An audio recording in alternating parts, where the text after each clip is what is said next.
Est-ce que cette problématique est similaire sur d'autres territoires? En fait, travailler exactement cette synergie pour détecter à la fois des opportunités et puis aussi rassembler, encore une fois, je retourne sur cette capacité d'offres ou de solutions, de rassembler aussi des équipes d'autres territoires pour répondre à une problématique dans un pays. On va prendre un client L'Oréal, peut avoir une problématique, le headquarter est en France, mais il peut avoir une problématique en Australie. Ce serait intéressant peut-être de faire venir aussi des experts français, australiens et d'autres territoires pour venir répondre à ces problématiques. Donc à chaque fois, on raisonne énormément en network et pas uniquement France au sens de l'entité géographique.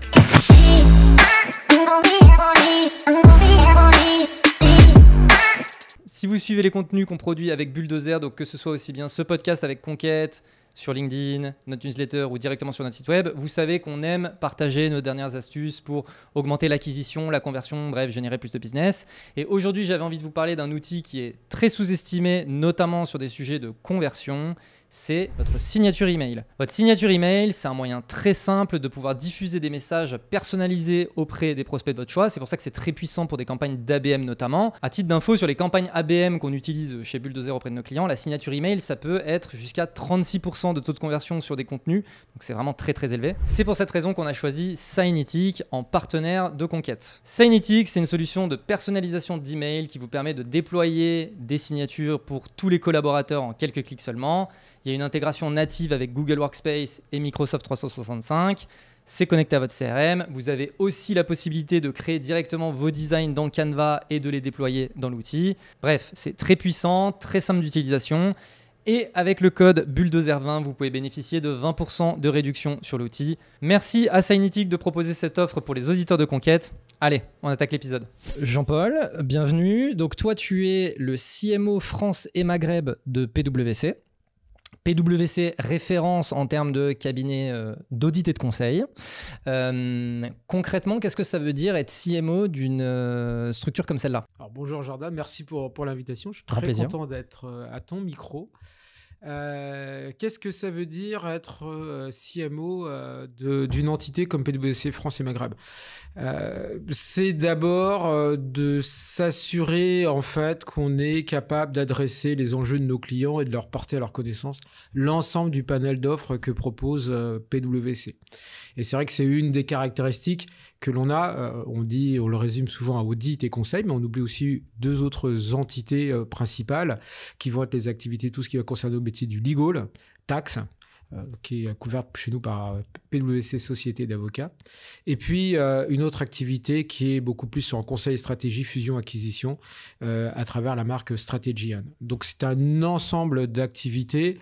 Et une des caractéristiques quand on est CMO, c'est de faire comprendre et essayer de promouvoir auprès de nos clients notre capacité à chaque fois à adresser les enjeux sur les différentes facettes. Donc, on ne se considère pas comme un cabinet généraliste, mais comme un cabinet pluridisciplinaire. D'accord. Voilà. Et donc, c'est une des caractéristiques, c'est ça qu'on essaye de porter à la connaissance de nos clients. Ok.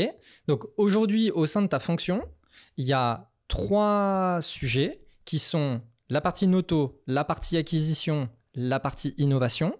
Alors, avant de poser les questions sur l'organisation d'équipe, etc., par rapport à ce que tu viens de dire, j'ai l'impression qu'aujourd'hui, la majorité de l'activité marketing, en fait, elle se fait auprès de vos clients existants.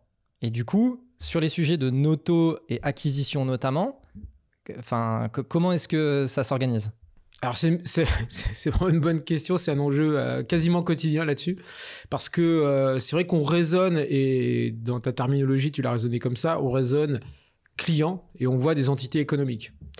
Et comme notre cible client est quand même plutôt des grands comptes, CAC 40, SBF, mais aussi des ETI, donc qui réalisent quand même un volume d'affaires et qui ont une structure assez importante, donc qui couvrent la France et d'autres territoires, on peut être client d'une activité, mais être prospect sur une autre ligne d'activité qu'on est capable de couvrir. Encore une fois, la pluridisciplinarité fait que ce que l'on couvre est large. Donc, en fait, pour moi, d'une manière générale et dans la lecture qu'on s'en fait sur cette partie acquisition et aussi notoriété, si je raisonne vraiment encore plus sur la partie notoriété, il y a des activités aujourd'hui sur lesquelles on est relativement peu reconnu sur le marché.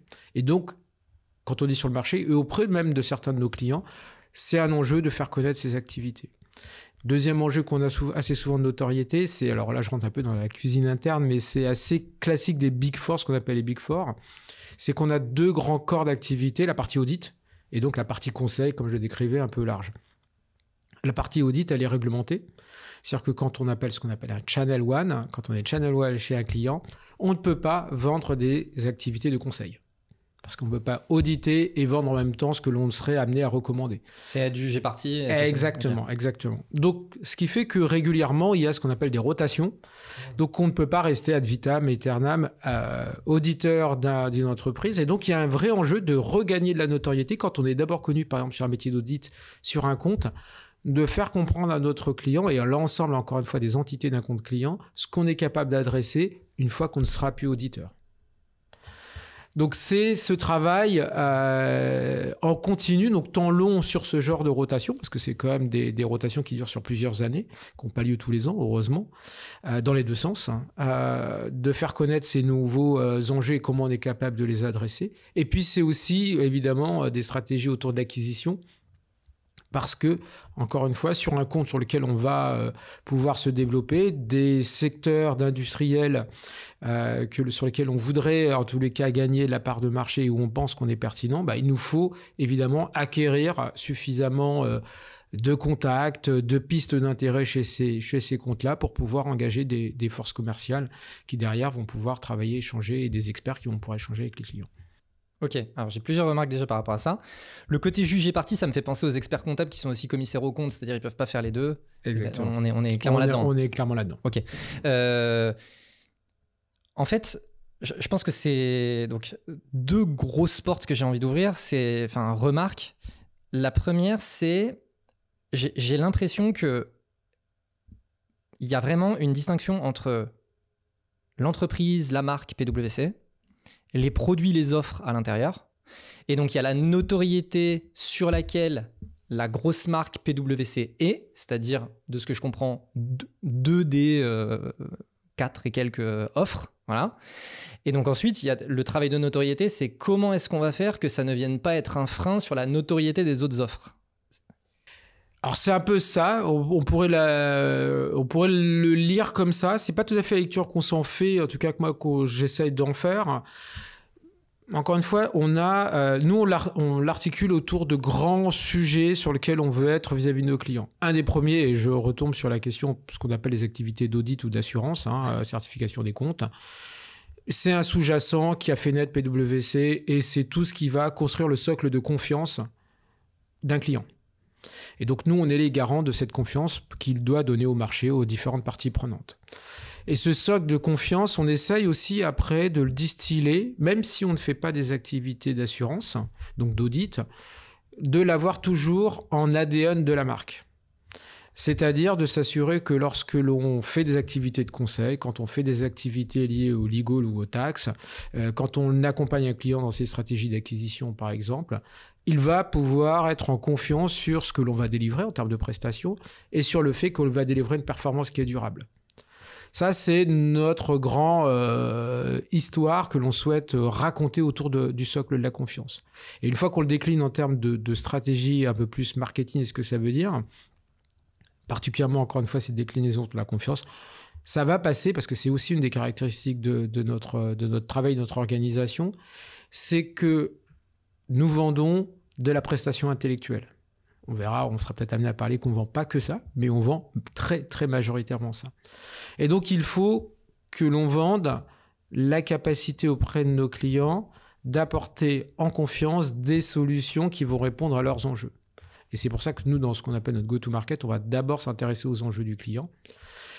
Et donc, de regarder ces enjeux et de se dire à chaque fois, et d'ailleurs, quand on le regarde, on peut prendre l'exemple de l'intelligence artificielle, par exemple, qui est un sujet évidemment très au cœur de l'actualité. On peut le voir sous un angle très technologique. Il y a des partenaires, des sociétés conseils qui répondent très bien à cette question-là. On peut le regarder de plus en plus sur un angle réglementaire. L'AI Act actionne quand même un certain nombre de sujets et donc il faut quand même savoir comprendre ce que ça veut dire. Des questions de propriété intellectuelle suivant où on se positionne. Donc par exemple, nos activités légales vont être aidantes sur ces questions-là. De protection de la donnée, donc des questions de cyber par exemple. Et puis des questions d'adoption, comment on va changer, transformer des équipes collaborateurs pour adopter l'AI et générer de la valeur dessus. Et donc on voit bien que souvent sur une question, arriver avec un seul angle de vue, c'est pour ça qu'on ne cloisonne pas les offres, fait qu'on peut raisonner de manière assez silotée. Et notre capacité, c'est ce qu'on veut porter, c'est le fait de se dire qu'on prend un enjeu sectoriel lié à une industrie, autour, par exemple, encore une fois, de la GenAI, mais on va être capable de rajouter ces briques en fonction des besoins du client qui vont élargir le cercle de compréhension des capacités à résoudre la problématique. Ok, je comprends mieux. Oui, effectivement, c'est avoir une vue vraiment globale sur... Exactement. Okay. Et c'est pour ça qu'on raisonne vraiment en jeu. C'est pour ça que souvent, on nous demande c'est quoi vos offres. Par abus de langage, j'aimerais dire, où parfois on s'amuse à se dire qu'on n'a pas d'offre, on a une capacité à répondre à des enjeux. Oui. Voilà. Mais malheureusement... Mais évidemment, on s'appuie sur des offres, il n'y a pas de... Ça n'a rien de négatif dans ça, mais c'est de se dire, encore une fois, suivant un contexte de client, les briques que l'on va assembler d'offres pour répondre à cette problématique peuvent être un petit peu différentes. Oui, et j'ai le sentiment que justement, c'est ça le challenge, c'est aujourd'hui s'assurer que les clients n'ont pas cette vision silotée et puissent vraiment comprendre la proposition de valeur globale. Exactement. Ok, très intéressant. Alors, j'ai d'autres petites questions, mais je pense qu'il y a d'autres éléments de contexte qui vont aussi pouvoir me permettre d'avoir ces éléments de réponse. Mais je reviens sur ma question sur auto-acquisition, innovation. Ça s'organise comment l'équipe marketing entre ces trois pôles ? Alors, j'espère que ça s'organise bien, pour commencer. Alors ça s'organise. Moi, on l'a organisé au sein de la direction marketing. Alors, la direction marketing, chez nous, elle est adossée à la direction sales. D'accord. Donc, on est dans une grande direction qui s'appelle Clients and Market. Souvent, c'est un débat assez courant dans les directions d'entreprise. Est-ce que le marketing est plus communication ou est-ce qu'il est plus sales ? On a fait ce choix-là il y a quelques années. Moi, aujourd'hui, la direction marketing, elle est globalement organisée en deux grands pôles. Un pôle marketing stratégique, où j'ai des responsables marketing qui sont en lien avec donc, les différentes lignes d'activité de la firme, de l'entreprise, donc en proximité avec les experts métiers, pour comprendre les sujets qu'ils souhaitent porter sur le marché, les circonscrire, définir évidemment les cibles, les typologies, les stratégies de campagne. Et à côté, j'ai un pôle marketing opération, dans lequel on va retrouver tout ce qui va aider l'activation de ces campagnes. Campagne digitale, campagne automation, paid, event, content. D'accord ? Donc ça, c'est les deux grands pôles. D'accord. Et à côté de ça, pour la partie innovation, parce qu'on croit beaucoup que, en tout cas, on est assez convaincu que l'innovation passe aussi par beaucoup de tech.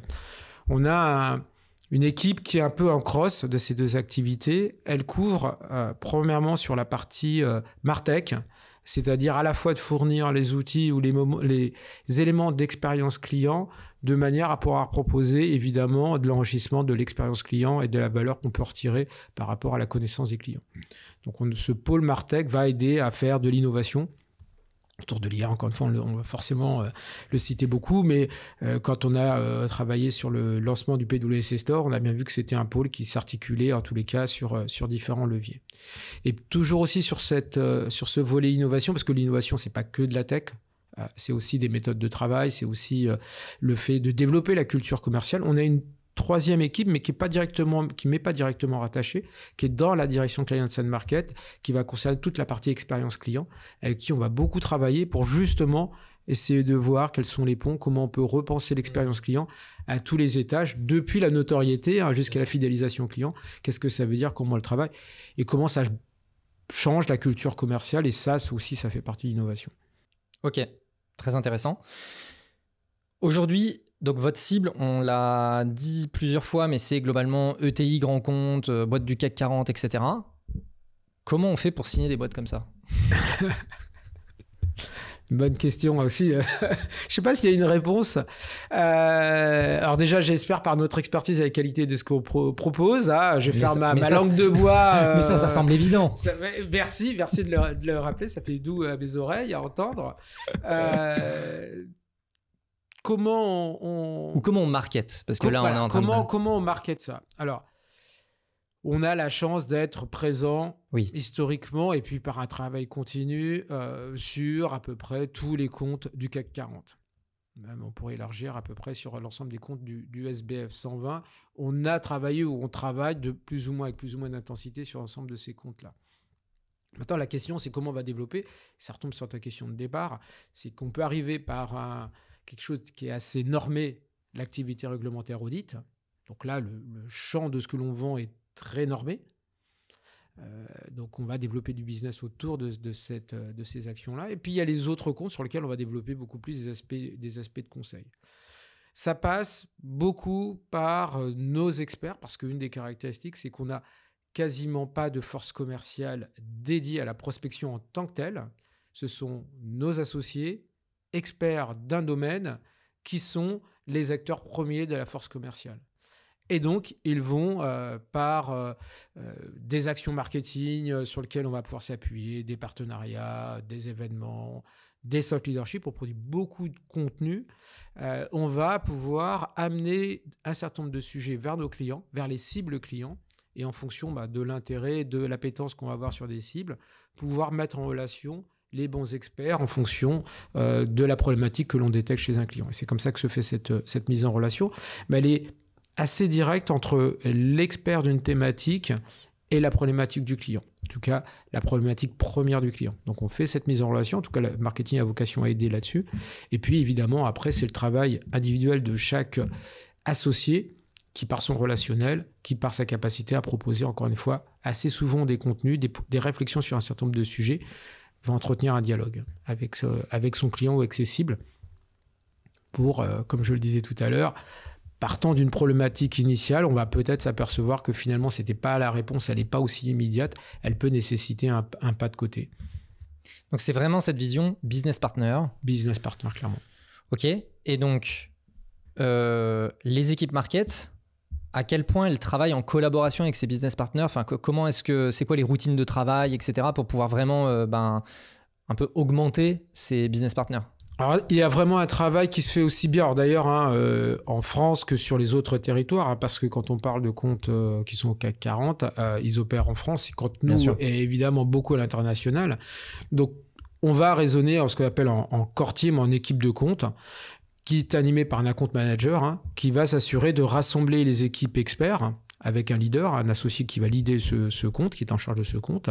Et ils vont avoir des routines hebdomadaires pour revoir les activités, les nouveaux enjeux, les mouvements qu'il y a au sein de l'entreprise, l'écoute à travers le réseau. Une entité filiale du groupe a sollicité tel niveau d'expertise sur un pays. Est-ce que cette problématique est similaire sur d'autres territoires? En fait, travailler exactement cette synergie, compréhension du compte, animation du compte, pour détecter à la fois des opportunités et puis aussi rassembler, encore une fois, je retombe sur cette capacité d'offre ou de solution, de rassembler aussi des équipes d'autres territoires pour répondre à une problématique dans un pays. Encore une fois, on va prendre un client L'Oréal, peut avoir une problématique, le headquarter est en France, mais il peut avoir une problématique en Australie.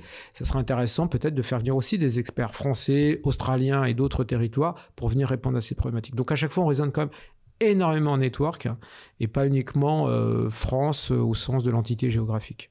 Ok. Et donc, ces équipes, donc avec l'account manager, etc., il y a cette vision transversale internationale. Exactement. Donc, c'est vraiment un account manager global. C'est un account manager. Alors, c'est pas vrai suivant les tailles et les ambitions qu'on a sur les comptes, on va un petit peu faire varier ce scope et le périmètre qui est couvert. Mais sur notre top 50 de comptes, on va dire, si je devais le résumer un petit peu de manière un peu succincte, on va être, oui, sur cette organisation, sur ce modèle organisationnel. Sur des comptes plus petits, on va être moins en nombre en termes d'équipe, mais il y a à chaque fois un associé leader du compte et sur lequel on va avoir soit de l'appui par industrie. On a ce qu'on appelle les industry drivers qui vont nourrir le responsable de compte sur des informations sur les tendances du secteur, les grands enjeux que l'on détecte chez d'autres clients et de savoir si c'est des problématiques qui se posent à son client dans son industrie. Et ça permet comme ça de nouer des connexions puis après de rassembler les bonnes compétences pour y répondre. Côté marketing, en revanche, on est d'accord que vous n'avez pas un effort marketing dédié par compte. C'est effort marketing global et ensuite vous allez récupérer les informations qui peuvent servir au compte pour alimenter les comptes. Ça serait trop simple si on fonctionnait comme ça. C'est un mix entre les deux. On a depuis un peu plus de 3 ans maintenant développé des stratégies ABM sur ces comptes du top 50, sur une partie de ces comptes du top 50. Et donc là, voilà, on adresse vraiment des enjeux à travail marketing spécifiques à ces comptes. C'est vraiment de l'ABM one-to-one. Après, on va avoir des campagnes plus at large qui vont adresser un certain nombre d'enjeux et à chaque fois, on va essayer, encore une fois, de faire apparaître les singularités sectorielles parce que c'est souvent ce qui rassemble un groupe de clients, son industrie, son secteur et ses thématiques. Donc, on va essayer de regrouper et teinter ces campagnes-là autour de ces angles-là. Et puis après, on va avoir des strates aussi qui vont être un peu plus liées à la taille d'entreprise, qui sont plus liées au modèle organisationnel. Encore une fois, j'évoquais la Gen AI ou un sujet réglementaire. Dans certaines ETI, un directeur financier, si jamais il a des sujets d'acquisition, il va aussi bien s'occuper de la partie M&A que de la partie finance. Dans une plus grosse structure, il va y avoir une direction du M&A. Donc, on va avoir des rôles qui vont un petit peu se splitter. Donc, en termes d'audience, on va adresser des sujets un peu plus fermés vers des audiences un peu plus fermées sur des grands comptes parce qu'on sait identifier des fonctions qui traitent ça. Sur des ETI, les fonctions sont plus polyvalentes souvent et donc on va adresser des enjeux un peu plus larges. Ok. Beaucoup de clients, beaucoup de grands comptes, une organisation avec l'ABM un peu one-to-one, etc. Tu mentionnais tout à l'heure que vous faites beaucoup de contenu et ça me semble effectivement logique, thought leadership, etc. Mais ce que je me dis, c'est en termes de quantité de production et de contenu, etc., ça doit quand même envoyer. Comment est-ce que vous organisez les équipes? C'est quoi parce que je me dis, c'est du gros taf. Ouais. Non, je te confirme. On a vraiment beaucoup de sujets. Encore une fois, il faut arriver à être lisible sur le marché parce que vouloir trop faire ou tout faire, on ne devient plus lisible. Ouais. C'est pour ça qu'on définit tous les ans dans des plans stratégiques quels sont les grands enjeux que l'on veut adresser sur le marché. Après, dans notre projection marché, on a ce qu'on appelle chez nous des plateformes, c'est-à-dire qu'on va adresser un certain nombre de grands enjeux qui sont des agglomérats de thématiques. La technologie, la confiance, je l'évoquais, tout ce qui va tourner autour du risque, la sustainability, tout ce qui est deal, c'est tout ce qui est croissance-acquisition, ce que ça signifie, ou tous les sujets autour de la transformation des business models, par exemple, d'entreprise. Donc on fait des grandes thématiques, des grands packages qui permettent de regrouper un ensemble de compétences et c'est d'abord ça que l'on va pousser sur le marché. Parce que derrière ça permet d'adresser d'autres sous-enjeux qu'on est capable d'adresser à travers différentes expertises. Donc le premier travail du responsable marketing, j'ai un responsable marketing par plateforme, ça va être justement de travailler avec les core teams d'experts autour de ces sujets-là, de manière à regrouper, massifier un certain nombre de sujets, de manière à pousser de manière cohérente et en fonction des segments de marché qu'on veut adresser, des sujets de risque, des sujets de confiance un peu plus larges, des sujets de deals, des sujets de transformation ou de sustainability. Et ça va nous donner, identifier un certain nombre de thought leadership qui nous paraissent suffisamment pertinents, produits par la France ou par le réseau, pas que des productions franco-françaises. Le réseau, c'est-à-dire ? Le réseau, c'est les autres territoires, IMIA ou les autres territoires. Donc de pousser ces contenus, ou de promouvoir en tout cas ces contenus en activation directe ou via les associés auprès des clients, et puis de construire une offre malgré tout en profondeur pour que chacun puisse se dire, en fonction des conversations que j'ai nouées, je sais vers qui me retourner dans l'entreprise pour m'aider à accompagner la réponse que je vais donner après au client. Donc on a vraiment ce travail à deux étages, massifier, regrouper un certain nombre de sujets pour les porter vers le marché en activation directe vers les cibles, informer, partager, mobiliser les équipes internes, qui fait que lorsque quelqu'un a déclenché une conversation autour d'un sujet, il sache vers qui dans l'entreprise se diriger ou mobiliser pour pouvoir apporter la réponse au client. Parce qu'on couvre encore une fois, beaucoup de sujets. Je le donnais tout à l'heure l'exemple encore une fois de la Gen AI.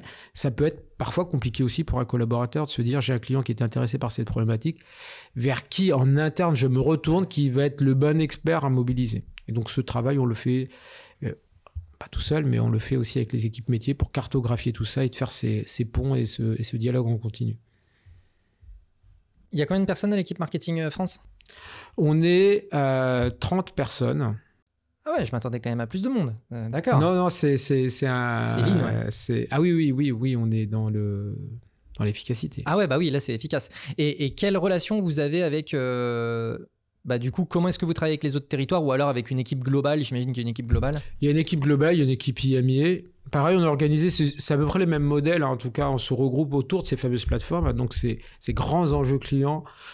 Et donc, les collaborateurs, mes collaborateurs sont actifs dans ces communautés, hein, autour de la transformation, par exemple, donc avec un certain nombre de réunions, un certain nombre de temps d'échange, et ce qui permet de récupérer des insights, et donc éviter de reproduire des choses qui ont pu être développées ailleurs, et donc justement de maximiser le reuse, qui a plein d'avantages de gagner du temps et puis faire des économies de coûts quand même assez substantielles, et puis en plus qui ont montré leur pertinence.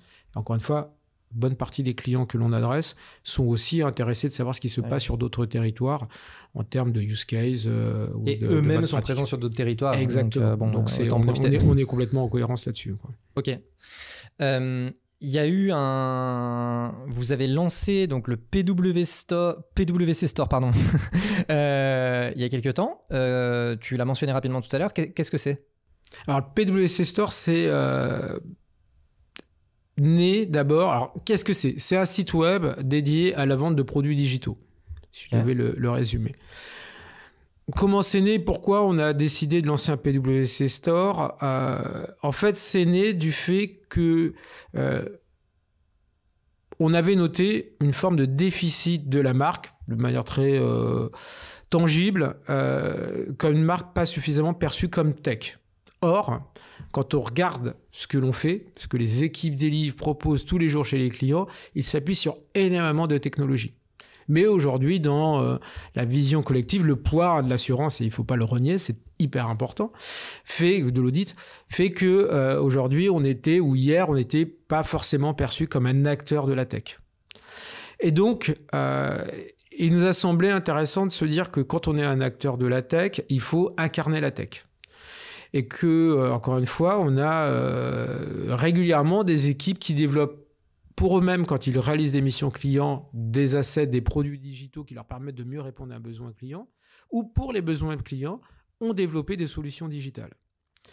Et donc, quand on faisait cet état des lieux, et en observant ce qui se faisait sur d'autres territoires, on a décidé d'importer le modèle PwC Store, c'est-à-dire de proposer en vente directe, donc un nouveau format de vente, ces produits digitaux à destination de nos cibles clients, ou de nos cibles clients at large, hein, cette fois-ci, si je vais le raisonner. Avec deux objectifs. Le premier, c'est que ça nous serve aussi de manière à renforcer notre notoriété et montrer notre capacité à concrètement produire de la tech qui produit de la performance. Quand on est un cabinet conseil, on peut être vu, perçu, image parfois un peu négative, on fait des slides, dépose les slides et puis après on repart. Ah. Nous, on est attentif à être de la stratégie à l'exécution, donc on s'assure que ce que l'on propose est implémenté et délivre la performance attendue. Et donc, produire des assets formalisés, rendre visible la tech que l'on produit était pour nous un élément important. On a lancé en parallèle de ce PwC Store un Tech Lab, justement pour permettre à nos clients de se projeter dans ce que l'on fait réellement en termes de tech. Donc ça, c'était le premier élément. Deuxième élément, c'est de se dire que adresser de la tech en termes d'assets ou de produits digitaux, même si on peut continuer à le vendre avec le canal habituel, il était intéressant aussi de pouvoir l'adresser d'une manière différente en étant dans un canal ou à une manière de l'adresser de manière 100% digitale également. C'est pour ça qu'on a lancé le PwC Store, donc qui est un site web où les clients peuvent découvrir des produits qui répondent à différents enjeux, à problématiques assez précises. Hein. On a plus d'une trentaine de produits. On est en train de lancer des nouveaux dispositifs là dans les prochaines semaines. Et derrière ces produits-là, ils ont la capacité à échanger directement avec l'expert qui a conçu, développé le produit. Et donc de voir s'il correspond à son besoin et pouvoir l'adapter.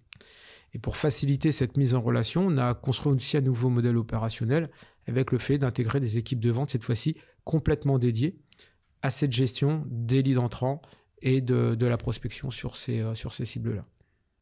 Ok. Question, j'ai l'impression que l'enjeu, ce n'est pas d'aller s'ouvrir à de nouveaux marchés, mais plutôt de rendre plus efficace finalement une partie, les enjeux commerciaux sur ces produits spécifiques vis-à-vis des clients existants. Alors, certainement, je suis un peu toujours ambigu sur cette question. Non pas qu'elle n'est pas pertinente, mais c'est sur le fait, encore une fois, je retombe toujours sur cette question de raisonner ce qu'est un client, ce qui est un prospect chez nous. Ouais. Si je prends les ETI en France, il y en a quand même beaucoup. Donc aujourd'hui, on développe, et notre priorité, c'est un certain nombre d'ETI, c'est un certain nombre de comptes sur lesquels on va se développer. Oui, on a besoin de faire connaître notre capacité sur ces comptes-là, pour renforcer notre foisonnement et notre développement commercial sur ces comptes-là. Mais ce que je veux dire, c'est qu'il y a des comptes en conquête. Oui, mais ce que je veux dire, c'est que les ETI font déjà partie de votre cible sans PwC Store. Tout à fait. Et donc, je veux dire, le PwC Store ne vient pas permettre à PwC de s'ouvrir aux SMBs. Non. On est d'accord. On est d'accord. Ça reste un outil effectivement d'acquisition, mais auprès d'une audience que vous adressez déjà par ailleurs. Complètement. Si on la raisonne en stratégie de compte, oui, ça n'a pas véritablement vocation à ouvrir des nouveaux segments de marché. Oui. Voilà. C'est juste se créer des opportunités sur le marché que vous adressez déjà. Exactement. Ok. Non, voilà, c'était plus ça mon point. Oui, non, mais voilà, je peux. Ouais, complètement. On est au clair. Mais parce que en fait, souvent quand on travaille avec beaucoup de startups scale-up, etc. Dès qu'il y a un peu la volonté de mettre en place une approche un peu self-serve, alors là j'ai bien compris que c'est pas 100% self-serve, mais souvent quand on essaye de mettre en place des approches self-serve, c'est pour venir aller adresser des comptes plus petits. Tout à fait. Là on est d'accord qu'on n'est pas dans cet enjeu. On n'est pas dans cet enjeu-là. Voilà, c'était plus ça mon point. Ok, d'accord. Côté lancement, et donc je comprends aussi qu'il y a un enjeu de Bren, on en revient à la notoriété sur le fait que on est une boîte qui connaît de la tech, etc. Quand on fait le lancement d'un produit comme celui-là, c'est quoi un peu les étapes clés, comment vous avez géré ce lancement? Alors d'ailleurs, on s'est vraiment mis dans un mode... on a voulu vraiment se mettre dans un mode assez start-up, dans la manière dont on l'a pensé, construit, dans son business model aussi, et puis dans son lancement.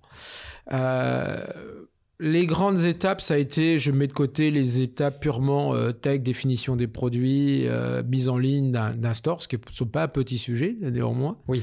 Parce que souvent on les minore un peu, alors que c'est quand même, ça reste le nerf de la guerre, en tout cas pour durer sur ce qu'on veut faire. Donc on a passé un peu plus de 6 mois à designer le store. Encore une fois, on n'est pas parti d'une coquille vide. Structurellement, on est parti de ce qui existait en Allemagne, mais il a fallu quand même construire tout un process pour mise sur le marché de nouveaux produits, comment ça opère, et la construction du site en lui-même. Donc 6 mois, ça a été ça. Ça nous a permis aussi, en parallèle de ça, de commencer à travailler des stratégies de lancement, et puis, encore une fois, des stratégies pérennes. Ce qu'on a réfléchi, on n'a pas voulu partir à l'octogonal de ce que l'on fait habituellement, parce qu'il fallait que nos clients, on retombe sur ce que tu disais, s'y retrouvent aussi. Donc on a constitué des approches par portfolio. Donc retrouver, je fais ce parallèle entre les portfolios et notre go-to-market à travers ces plateformes. Donc on a essayé de regrouper ça en termes d'organisation du produit pour que les clients puissent s'y retrouver. Et puis une approche beaucoup plus par fonction, encore une fois, pour que quelqu'un qui est en charge d'eux se retrouve sur le store. Étape numéro 1, ça a été pour nous de lancer sur le digital des campagnes de notoriété sur le fait de cette innovation marché qui consiste à être réellement le premier Big Four à proposer un catalogue de solutions digitales accessibles directement par les clients avec un canal de vente direct. Donc on a fait un travail aussi avec la partie RP pour annoncer ce lancement. Campagne ensuite de notoriété qui a été d'abord d'annoncer ce lancement-là. Et on a d'abord ciblé, entre autres, LinkedIn et du paid, principalement sur nos cibles clients. Et le fait aussi de permettre, dans le parcours client qu'on proposait à nos clients existants, de venir tester les produits, mais cette fois-ci dans nos locaux. Parce que les solutions, elles existent réellement, on les voit à travers un site web, mais on a fait aussi une campagne interne à destination de nos clients, là cette fois-ci sous forme d'emailing et puis d'invitation clients, en leur disant on lance notre Tech Lab, venez tester les solutions du PwC Store en physique dans nos locaux. Vous rencontrerez nos experts et puis vous pourrez vraiment toucher un outil pour piloter l'empreinte carbone de son IT. Par exemple, vous allez voir ce que ça fait, comment ça fonctionne. Donc on a lancé ces 2 campagnes, notoriété sur le digital pour venir asseoir le fait qu'il y a un nouveau dispositif qui permet de connaître les produits. Ensuite, en parallèle, campagne plus directe auprès de nos clients pour les inviter à tester les produits parce que pour nous, c'était peu intéressant de les inviter directement à venir sur un store digital. On compte sur le travail qu'on a fait en parallèle de référencement pour qu'ils y viennent, mais on voulait un engagement un peu plus fort de leur part. Ensuite, on est passé dans un temps 2. Ça a duré à peu près 3-4 mois. On était assez court sur cette partie-là parce que la notoriété, c'est bien, mais ça ne fait pas tourner un business. On a ensuite adressé par gamme de produits et sur des produits sur lesquels on avait identifié un fort potentiel. Donc, on a déterminé 6 produits phares qui couvraient l'ensemble des portfolios. Et là, on a fait des campagnes d'acquisition assez intensives auprès des cibles marchés, des grandes fonctions, à travers du LinkedIn, du paid, mais aussi des événements dédiés où on présentait le produit, on faisait des rencontres avec les associés qui leadaient l'expertise pour vraiment faire la démo, aller chercher des use cases, des témoignages clients et de promouvoir ça. Donc on a vraiment ensuite travaillé portfolio par portfolio. Et au bout d'un an, où on a commencé, ça nous a permis vraiment cette phase 2, ce qui est extrêmement intéressant, ça nous a aussi permis de roder notre process de suivi de vente. C'est pas si évident que ça de se dire qu'on passe d'un modèle traditionnel de vente à un modèle beaucoup plus direct où quand quelqu'un fait une marque d'intérêt, ça devient un lead qui rentre dans nos systèmes parce qu'on a un circuit vraiment complètement digitalisé du parcours d'acquisition et on est capable d'engager la bonne équipe qui derrière va rappeler le client, va le rappeler s'il n'a pas réussi à l'avoir, va faire du suivi et va engager une détection d'opportunités. Culturellement, on n'est pas toujours complètement là-dedans, donc c'était intéressant de bien le modéliser, bien nous roder avant de commencer à faire des campagnes quand même extrêmement massives. Donc ça a duré quasiment une année pour complètement peaufiner et d'avoir lancé l'ensemble de nos 5 gammes de produits. En tout cas, à chaque fois, on a identifié un produit. Donc après, on est vraiment arrivé à un modèle qui était opérationnel, des équipes qui étaient rodées. Et là, on a pu rentrer dans une phase 2 de lancement de nouveaux produits, évolution des produits existants et continuer cette fois-ci à rentrer plus dans des stratégies un peu plus, encore une fois, fortes d'acquisition. On travaille beaucoup avec LinkedIn, donc on a vraiment développé des nouveaux formats d'acquisition et on reste quand même beaucoup sur cette idée. Il faut démontrer le produit, il faut le voir. Donc on passe pas mal par des canaux d'acquisition de type webcast où on profite d'un sujet pour pouvoir le présenter. Et puis, dernier aspect qui est important dans la stratégie un petit peu marketing global, par rapport à ce que je disais tout à l'heure sur les grands sujets que l'on couvre, c'est qu'à chaque fois qu'on a une campagne, pour nous, c'est important de se dire, présenter une solution digitale qui aide à répondre aux grands enjeux. Si je parle de sustainability, par exemple, et d'IT, de green IT, on va parler de notre solution Carbon Cockpit. Quand on parle de sujet comment je construis une IT un peu plus green dans sa conception, dans le modèle de run qu'il peut y avoir, c'est bien de monitorer et de suivre ce que c'est mon impact carbone de mon IT. On a une solution qui fait ça. Donc on n'est pas directement frontal, mais par rapport à une offre de service, voir le produit digital qui va aider. Oui, il y a l'avantage aussi d'avoir ce modèle un peu plus self-serve, c'est que si ça génère de la curiosité, je suis pas en train de me dire ok, va falloir que j'appelle la personne pour que machin, je vais faire mon test de mon côté et puis voilà. Exactement. Et puis l'avantage aussi quand on a une gamme de services comme la nôtre, évidemment, c'est qu'un client qui vient sur un Carbon Cockpit par exemple, on va pas s'apercevoir peut-être dans l'échange que son besoin est un petit peu plus sur le côté et on a peut-être des réponses. Dans la porte. Voilà. Ok. Il y a un truc qui est assez intéressant, c'est que du coup, le lancement s'est d'abord opéré en Allemagne, puis ensuite, il a été fait en France. Comment est-ce que, quand on a un lancement dans un pays comme l'Allemagne, comment est-ce qu'on se sert des apprentissages ou comment est-ce qu'on s'appuie sur ce qui a été fait sur ce marché-là pour venir ouvrir son propre marché ? Alors, c'est très honnêtement, ça a été très utile d'avoir l'expérience de l'Allemagne.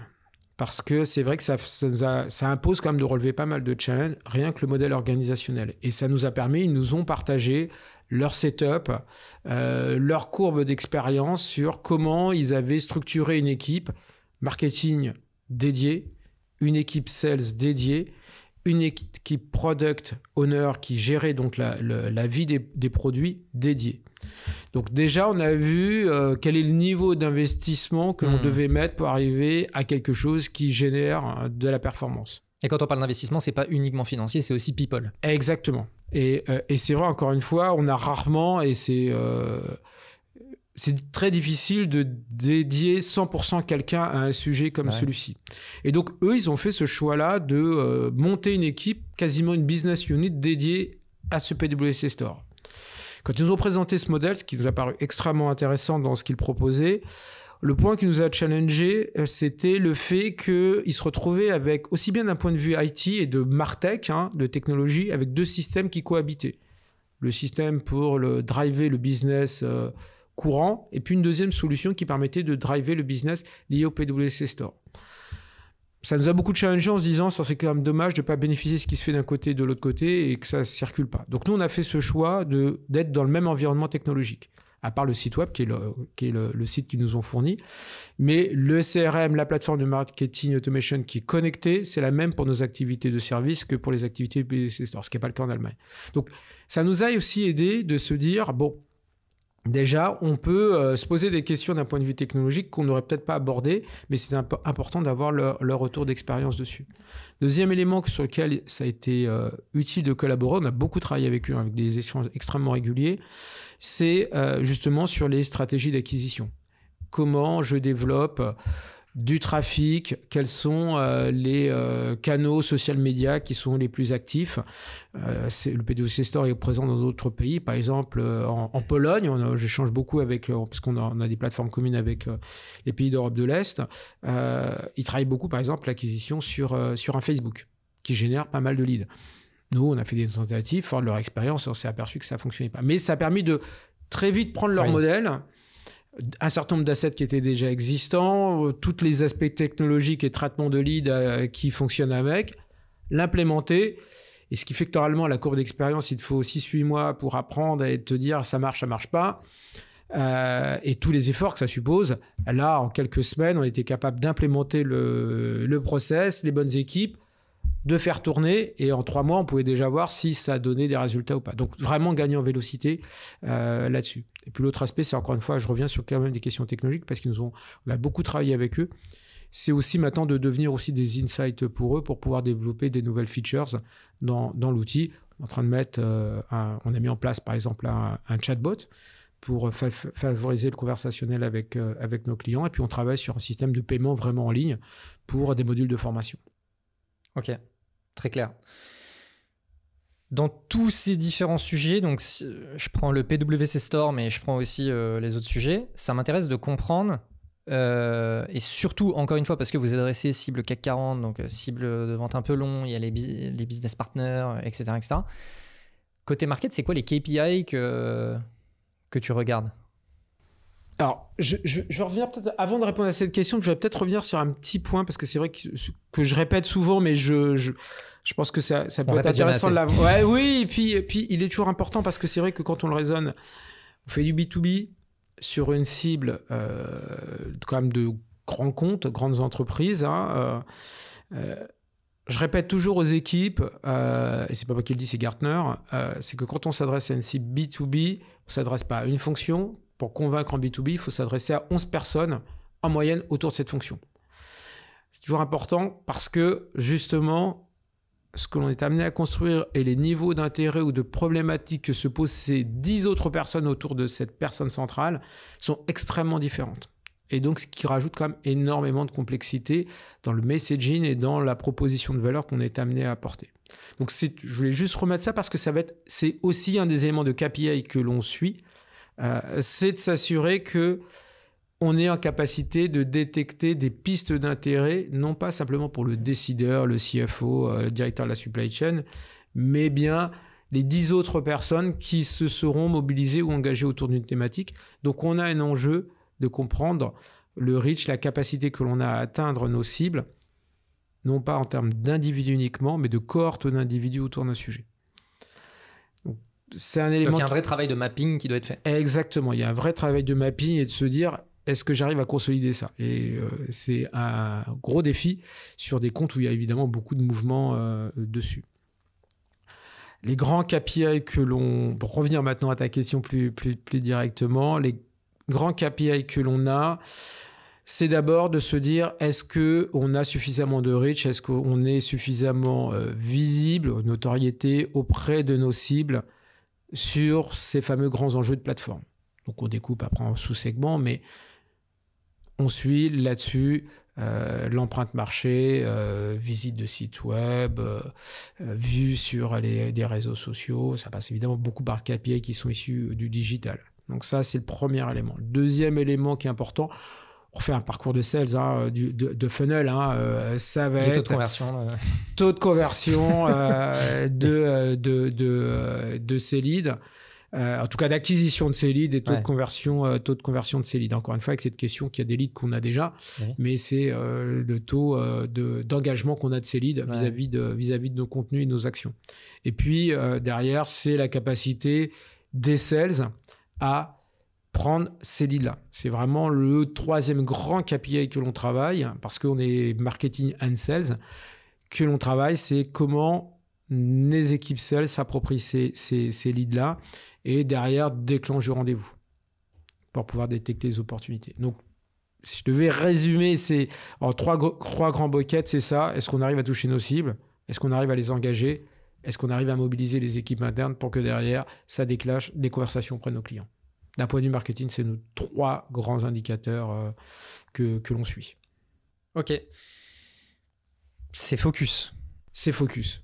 Mais c'est derrière, avec tout ce que ça dessine derrière, par levier, le coût d'acquisition, le taux d'investissement par rapport à ça, des capacités de foisonnement d'offres sur des comptes. On regarde ces indicateurs, mais in fine, d'un point de vue, en tout cas, activité marketing, c'est ça qu'on va regarder, parce que si je reprends la question du foisonnement, on va le regarder avec les équipes sales, c'est de se dire qu'est-ce qu'on vend aujourd'hui, c'est quoi le portefeuille moyen chez les clients, est-ce qu'il est en développement, est-ce qu'il est en croissance, est-ce qu'on a de plus en plus de sujets, ou en tout cas ce que nous on appelle d'experts qui interviennent sur des opportunités, ce qui montre qu'on est capable d'adresser des sujets plus larges qu'une expertise unique. Donc ça, ce sont des indicateurs qu'on travaille avec les équipes sales et qui montrent notre capacité, encore une fois, à se dire une problématique, on a suffisamment ouvert les échanges avec le client pour peut-être faire naître d'autres sujets. Donc ça, c'est des indicateurs qu'on suit, mais qui sont plus des résultantes sales que uniquement des composantes directes du marketing. Le suivi de ces KPI, donc la partie noto, on a bien compris, voilà. Sinon, le reste, c'est dans le CRM? C'est dans le CRM, on s'appuie aussi beaucoup, on a développé, parce que les CRM, on est un CRM global, ce qui est beaucoup d'intérêt, mais aussi beaucoup de contraintes. On ne peut pas y faire grand-chose. Donc, on a développé des outils de dashboarding à travers du Power BI et qui nous permet de connecter notre plateforme marketing Eloqua avec du Salesforce et d'avoir une synthèse de ce qu'on propose. Ok. J'ai envie de finir sur une ouverture en ouvrant un sujet qui est le sujet des JO. Petit pas. Qui est... donc vous avez été partenaire des JO avec une campagne qui s'appelle Les yeux dans les jeux. Moi, ça m'intéresse de comprendre comment est-ce que ça se met en place et quel intérêt. Pourquoi mettre ça en place? Quelles retombées sont attendues? C'est quoi la démarche? Alors, on a décidé, PwC a décidé d'être partenaire des Jeux il y a longtemps. On était dans les premiers partenaires. J'allais dire pour deux éléments. C'était dans une histoire qu'on pousse depuis des années qui consiste à une conviction forte qui consiste à dire, évidemment, les entreprises sont des acteurs économiques, mais au-delà d'être un acteur économique, est un acteur social ou en tout cas qui a un rôle positif à jouer sur la société. On a lancé il y a quelques années le mouvement Let's Go France qui était là pour favoriser et parler des réussites de la France et des réussites des entreprises, mais aussi des mondes du sportif associatif. Quand Paris a remporté les Jeux, s'est posé la question de se dire est-ce qu'on est partenaire ? La décision a été prise d'être partenaire à deux titres, partenaire conseil du comité olympique et partenaire géo en termes d'image. Et donc, on a signé ce partenariat sur ces 2 dimensions. La première, c'est d'être le partenaire conseil. Et c'est ce qui a fait naître les yeux dans les jeux et entre autres un certain nombre d'après de dispositifs. C'est la particularité que l'on a, c'est qu'on n'est pas un partenaire qui met de l'argent sur la table, mais qui a apporté du conseil au COJO pour réussir les jeux. Et aujourd'hui, on a réalisé plus de 400 missions pour les jeux. Et donc, dans les vidéos, les yeux dans les jeux, on raconte quelques-unes de ces grandes missions. Si aujourd'hui, tu as eu l'occasion de racheter après les jeux, remporter les jeux à la maison, je ne sais pas si tu as vu cette campagne qu'ils ont lancée une fois que les jeux étaient terminés pour pouvoir racheter les derniers goodies, les équipements sportifs ou les données, on a travaillé sur le plan d'économie circulaire autour des jeux. Et donc, on a mis, par exemple, travailler avec eux sur ce dispositif-là, de se dire qu'est-ce qu'on fait des équipements après et avec ce type de proposition. Comme on a travaillé sur des sujets autour de l'architecture technologique cloud mise en place pour les jeux. Comment on fait fonctionner les épreuves entre elles ? Comment on s'assure que l'architecture technique soit robuste, la question des cyberattaques était forcément extrêmement présente. Et comment on construit une architecture qui soit à la fois robuste, tiennent dans des budgets et des temps extrêmement impartis. Les jeux, ça a commencé le 26 juillet, c'était pas le lendemain, quoi qu'il arrive. Oui. Donc ça, c'est quand même... Il n'y a pas de dédit sur la date de livraison.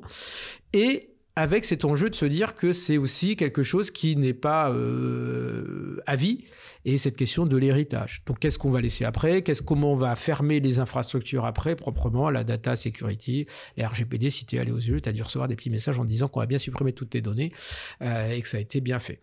Donc on a travaillé sur 400 missions extrêmement variées pour accompagner les jeux, pour la réussite des jeux. Excuse-moi, petite question. Ces 400 missions, c'est eux qui arrivent avec leur sujet et ensuite vous dites nous on va prendre ces sujets-là, ou est-ce que vous êtes force de proposition sur les sujets ? Alors c'est principalement des sujets qu'ils ont adressés parce qu'il y a des cahiers des charges, il y a un certain nombre de sujets, mais après évidemment en fonction des problématiques on va parfois faire émerger des problématiques nouvelles. On a travaillé sur l'application de transport pour les jeux. Donc l'application que tu as pu voir pour aller te rendre sur les sites. Voilà, comment on construit quelque chose qui soit extrêmement fluide pour l'utilisateur, mais dédié au jeu. Voilà. Donc oui, c'est principalement sur demande du COJO, et puis après, évidemment, dans le dialogue qu'on construit avec eux, il peut y avoir des besoins complémentaires qui émergent. Donc, ce qui fait ça fait très longtemps qu'on est avec le COJO. Ça fait plus de 4 ans qu'on est à leur côté avant le fameux jour J. Puis, on est arrivé à un moment où on s'est dit, on va s'approcher à peu près 18 mois avant le début des jeux. Maintenant, il faut qu'on le rende concret auprès de nos clients. Ça servait à rien d'en parler 2-3 ans avant. Probablement, on n'avait pas eu forcément suffisamment de matière. Et puis, dans l'inconscient collectif, c'était trop loin. Donc, il y a 18 mois, on a commencé à travailler sur le plan marketing et communication pour faire exister à la fois ce que l'on fait pour les clients, pour le COJO pendant les jeux, mais aussi travailler à ce que l'on peut proposer aux clients en termes d'expérience, de valeur, de relationnel client à vivre pendant les jeux et aussi après les jeux. Et c'est là que moi, particulièrement dans mon rôle, je suis beaucoup plus rentré évidemment en action. Comment valoriser ce qu'on a fait pendant les missions ? Comment proposer une expérience et une manière de vivre les jeux auprès de nos clients qui soit suffisamment à la hauteur des jeux, parce que c'est un vrai challenge. C'est 52 épreuves, on a invité à 52 sessions différentes nos clients, donc sur 4 semaines, parce qu'on a fait la même chose pour les Paralympiques que les Jeux Olympiques. Pour ceux qui ont déjà organisé des événements, sur 4 semaines, organiser 52 événements sur 4 semaines au mois d'août, c'est un beau challenge. Tout ça avec un degré de personnalisation extrêmement poussé. Et le fait que, on va être franc, on a commencé les campagnes au mois de novembre. On a invité les premiers clients dès le mois de novembre. Ce sentiment général, cette douce musique qui tournait à peu près à la tête de tout le monde sur le fait que ça allait être un fiasco ou ça allait être très compliqué. Donc il a fallu créer de l'engagement client. Comment on mobilise les clients sur le fait de se dire mais les jeux c'est une fois dans votre vie, c'est à Paris, ça va être exceptionnel, alors que la musique ambiante n'était pas forcément ça.